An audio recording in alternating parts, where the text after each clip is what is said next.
Today on Cannes Rendezvous, we are meeting the actress Jessica Chastain.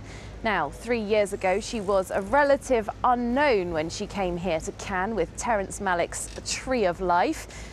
But that film won the Palme d'Or, and ever since then, Jessica has been a firm fixture on the Hollywood A-list. Now she's back at the festival with a film called The Disappearance of Eleanor Rigby, which is playing in the Un Certain Regard sidebar competition. It is a true passion project for Jessica, who not only stars but is also listed as co-producer. I went to catch up with her alongside co-star Jess Weixler and writer-director Ned Benson. Hi there, Jessica. Very nice to meet you. Very much enjoyed your film, The Disappearance of Eleanor Rigby. Now, just first off, to clear things up, it's not at all about the Beatles, this film. No. Eleanor Rigby is called Eleanor Rigby because her parents met at one of the Hoax Beatles concert, and they fell in love. The father's last name was Rigby, so they named their first child Eleanor Rigby. They have a beautiful, lovely relationship, and Eleanor is the product of that.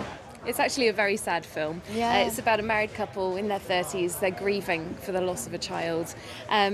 How do you prepare for a role that's so difficult, so sensitive?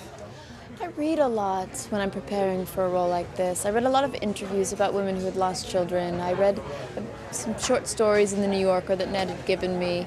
And one recurring theme I found with women was the idea of reinvention, like from the phoenix ashes, from the ashes the phoenix rises. There's this idea of rebirth or wanting to start again. And that definitely related to Eleanor for me. And this film is about a very difficult and sensitive subject, and you are playing her sister. How does one prepare for this kind of role? While we were preparing this, it was fascinating because I was trying to gain weight for the role because I wanted her to be kind of the dumpy loser younger sister that still lived at home and worked in a library, and she was getting more depressed and wanted to look gaunt, so she was like juice fasting while I was like eating as much ice cream and pasta as I possibly could.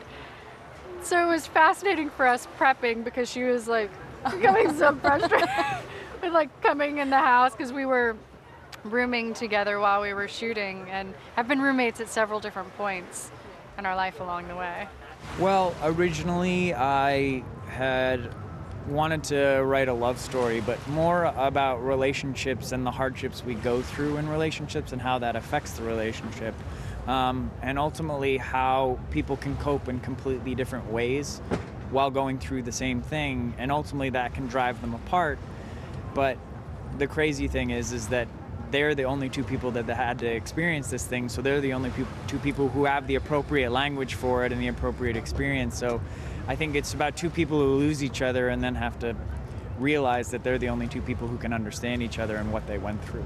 And as a up-and-coming independent filmmaker, how much of a difference did it make having the star power of the name Jessica Chastain behind this? Well, I mean, once her career took off, it helped the film enormously. I mean, it got us attention, it got us traction, and all of a sudden we were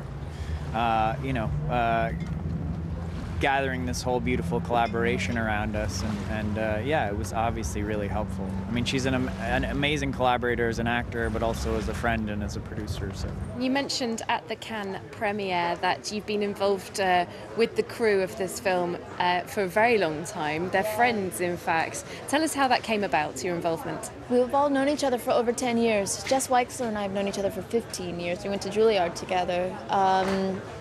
And I was with Ned every day that he was writing the script, and we developed it together. And it's very special because the past 3 years my career has taken off, and they've celebrated me and supported me, and now I get to be here at this festival and celebrate and support them and see my friends have their dreams come true.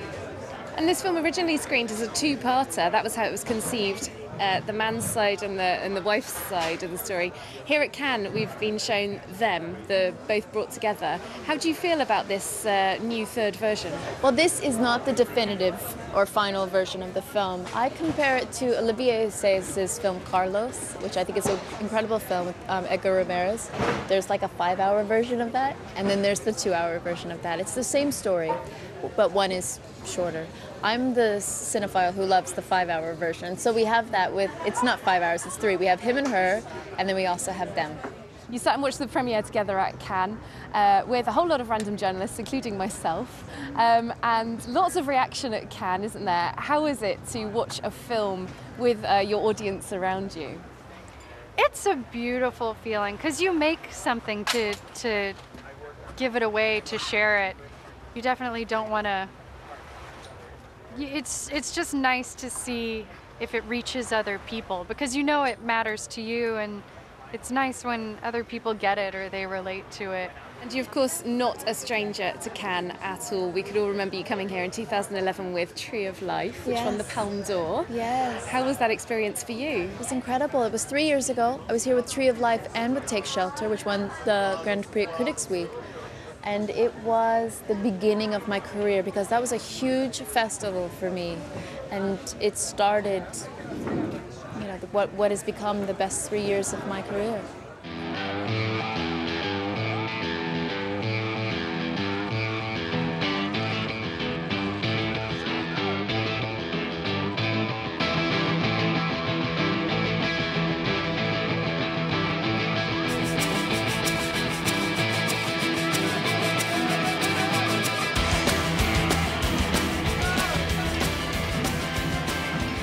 And since then, I mean, you've been nominated for an Oscar, you've become a red carpet fashion icon. Aww. How are things different for you?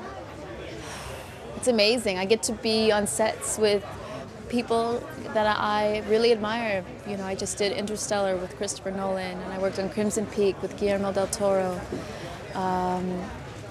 It's incredible. You do still tread the boards in theatre, don't you?